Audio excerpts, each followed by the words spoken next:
Hey there. Subscribe to my channel. And also press this bell icon. एक दूर दराज गांव के किनारे एक बहुत ही घिना जंगल था। ये जंगल इतना पुराना था कि लोगों की कई नस्लें उसके दरख्तों की छांव में जवान हुए और बुढ़ापे की दहलीज तक पहुंचे। लेकिन इस जंगल में सबसे अनोखा एक बड़ा बूढ़ा सा दरख्त था, जिसका तना उतना मोटा था कि 3 आदमी भी हाथ मिलाकर उसे घेर ना सकते। इसके तने पर 2 राड़ें थीं और उसकी शाखें आसमान की तरफ ऐसी फैलती थीं जैसे किसी बुजुर्ग की दुआ करती हुई हथेलियां हों। गांव के लोग इस दरख्त को बूढ़ा दरख्त कहते थे। कहा जाता था कि जब गांव के बुजुर्ग बच्चे थे तो वो इस दरख्त के पास खेलने जाया करते थे, मगर तब किसी ने यह तसव्वुर भी न किया था कि एक दिन ये दरख्त बोलेगा। हाँ, ये सच है कि परिंदे उस पर घोंसले बनाते, बंदर उसकी शाखों पर झूलते और उसके नीचे बारिश के दिनों में मवेशी पनाह लेते, लेकिन उसकी असल हकीकत कोई नहीं जानता था। वक्त गुजरता गया, गांव में नई नस्लें जवान हुईं। उन्हीं में 3 बच्चे थे, रमशा, उसका भाई हसान और उनका दोस्त सलीम। इन तीनों को जंगल में घूमने फिरने और जड़ी बूटियों, तितलियों और परिंदों को देखने का शौक था। गर्मियों की छुट्टियों में अक्सर वो दोपहर को घरों से निकल जाते और शाम को लौटते। एक दिन जब सूरज ढलने लगा था और जंगल में सुनहरी रोशनी बिखर रही थी, ये तीनों दोस्त बूढ़े दरख्त के पास पहुंचे।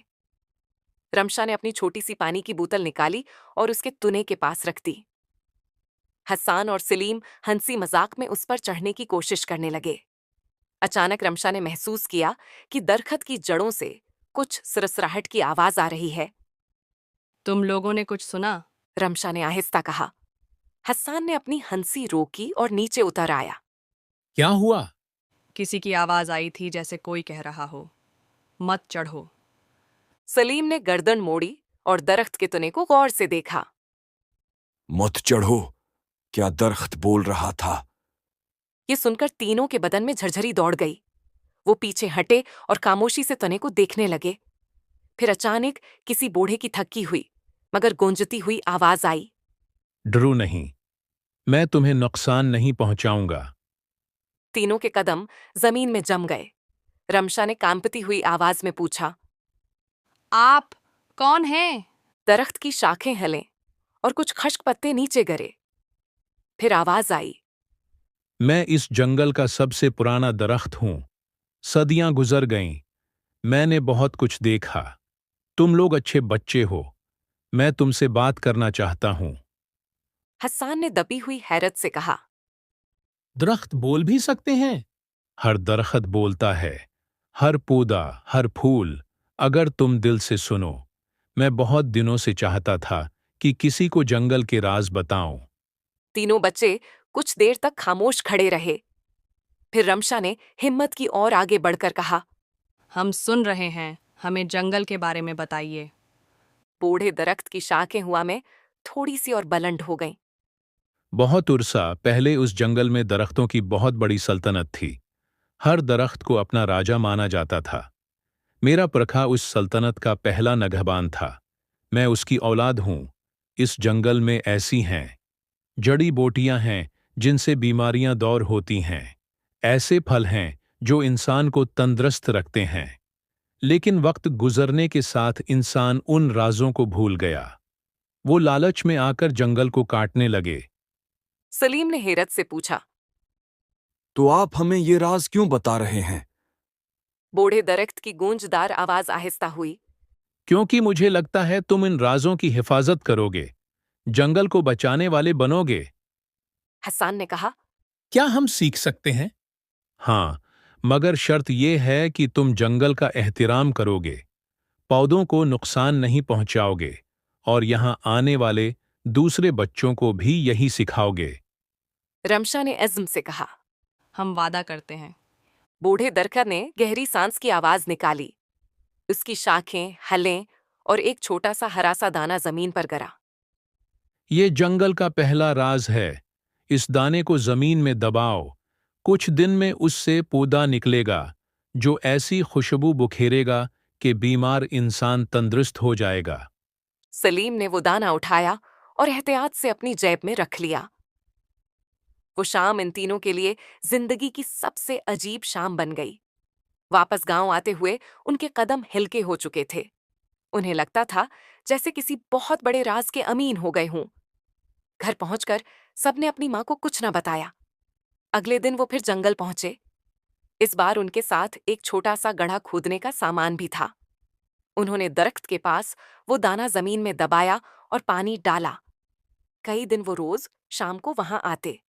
दरख्त उनसे बातें करता, उन्हें पौधों की खुशबू, परिंदों की बोलियां और हवा की सरगोशियों के राज बताता कि किस दरख्त के नीचे साने बसते हैं, कहाँ कौन सी जड़ी बूटी अगती है, किस बैल की जड़ से जख्म भर जाते हैं।